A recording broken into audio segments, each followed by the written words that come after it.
তিনি জানতেন এই শরীর আর বেশি দিন টিকবে না। তবু মুখে কোনো অভিযোগ নেই, চোখে নেই মৃত্যু ভয়, ভেতরে শুধু একটাই আগুন, মানুষ জাগুক, দেশ জাগুক। স্বামী বিবেকানন্দের শেষ জীবন ছিল নিঃশব্দ যন্ত্রণার অধ্যায়। যে মানুষটা গোটা পৃথিবীকে বলেছিলেন, উঠো, জাগো, লক্ষ্যে না পৌঁছানো পর্যন্ত থেমো না, সেই মানুষটাই শেষ সময়ে নিজের কষ্ট কারো সামনে প্রকাশ করেননি। শরীর ভেঙে যাচ্ছিল, প্রতিদিনের ব্যথা ছিল অসহ্য, মাথা ধরা, হৃদয়ের যন্ত্রণা, অনিদ্রা, একটার পর একটা রোগ শরীরকে গ্রাস করেছিল। তবু তিনি থামেননি, তিনি বিশ্রাম নেননি। কারণ তার কাছে জীবন মানে আরাম নয়, জীবন মানে দায়িত্ব। ডাক্তাররা বিশ্রাম নিতে বলেছিলেন, শিষ্যরা কাঁদছিল, কিন্তু তিনি বলেছিলেন, কাজ শেষ না হলে বিশ্রাম কিসের? এই কথার আড়ালে ছিল গভীর কষ্ট।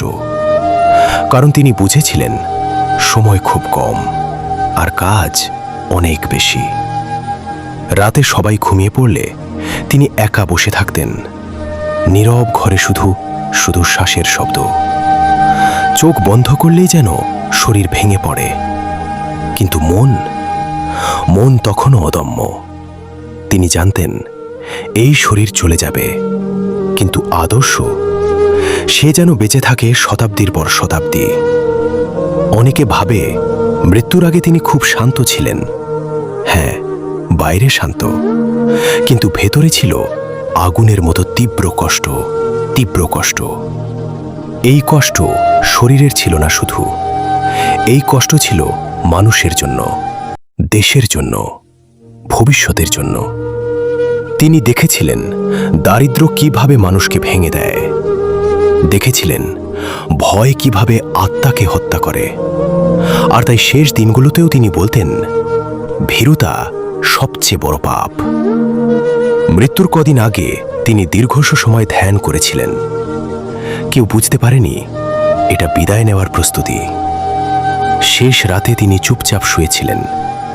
কোনো অভিযোগ নেই, কোনো আফসোস নেই, শুধু একটাই তৃপ্তি, যা দেওয়ার ছিল তিনি দিয়েছেন। তিনি বলতেন, আমি আর বেশি দিন থাকব না। কিন্তু শিষ্যরা বিশ্বাস করতে চাইত না, কারণ কিছু মানুষকে মরে যেতে দেখা যায় না, তারা চলে যায় ভাবনার ভেতর বেঁচে থাকতে। তারপর এলো সেই মুহূর্ত, নিঃশব্দ, শান্ত, কোনো আর্তনাদ নেই, কোনো ভয় নেই, শুধু ইতিহাসে লেখা হয়ে গেল এক মহাজীবনের সমাপ্তি। কিন্তু প্রশ্ন একটাই, তিনি কি সত্যিই মারা গিয়েছিলেন? না, তিনি ছড়িয়ে পড়েছেন কোটি মানুষের সাহসে। তিনি বেঁচে আছেন সেই মানুষটার ভেতরে যে আজও ভেঙে পড়েনি। যখন তুমি হাল ছেড়ে দিতে চাও, তখন মনে করো একজন মানুষ শেষ নিঃশ্বাসেও মানুষকে শক্ত হতে শিখিয়েছিলেন। যখন জীবন খুব ভারী লাগে, তখন মনে করো তিনি নিজের কষ্ট লুকিয়ে বিশ্বকে আলো দিতে চেয়েছিলেন। এই ছিল স্বামী বিবেকানন্দের মৃত্যুর কষ্ট। কাদার কষ্ট নষ্ট নয়, দায়িত্বের কষ্ট। ভাঙার কষ্ট নয়, গড়ার কষ্ট। আজ যদি তুমি দুর্বল অনুভব করো, তাহলে বুঝবে তোমার ভেতরেও সেই আগুন আছে, শুধু তাকে জাগাতে হবে। কারণ কিছু মানুষ মারা যায় না, তারা আমাদের ভেতরে চিরকাল বেঁচে থাকে। শেষ কথা, ভেঙে পড়ো না, থেমে যেও না।